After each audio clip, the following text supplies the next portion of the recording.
Hi guys, tissue పేపర్తో rose flower ఎప్పుడైనా try చేశారా? నేను ఇక్కడ 5 టిష్యూ పేపర్స్ అయితే తీసుకున్నాను. ఒక బ్యాంగిల్ తీసుకుని 2 సర్కిల్స్ అయితే గీసి దాన్ని సిజర్తో కట్ చేసుకోవాలి. తర్వాత నేను బ్లూ కలర్ స్కెచ్ అయితే తీసుకున్నాను. తర్వాత సర్కిల్ కట్ చేసుకున్న టిష్యూ చుట్టూ చిన్నగా లైన్స్ లేదంటే డాట్స్ పెట్టుకుని ఇవన్నీ ఒక కవర్ పైన అయితే పెట్టి వాటర్ అయితే స్ప్రే చేసేసుకోవాలి. హాఫ్ అన్ అవర్ ఎండలో అయితే పెట్టుకోవాలి.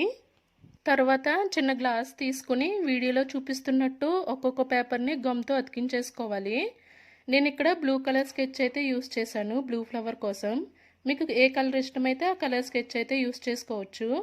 ఇలా మనం కట్ చేసుకున్న టిష్యూ పేపర్స్ అన్నీ కూడా ఒకదానిపైన ఒకటి లైన్గా గమ్తో అతికించేశాను. లాస్ట్లో గ్లాస్ తిప్పి స్లోగా ఫ్లవర్ని అయితే తీసుకోవాలి. ఫైనల్గా బ్లూ కలర్ రోజ్ ఫ్లవర్ అయితే రెడీ. వీడియో నచ్చితే లైక్ చేయండి, షేర్ చేయండి, మన ఛానల్ని సబ్స్క్రైబ్ చేసుకోండి.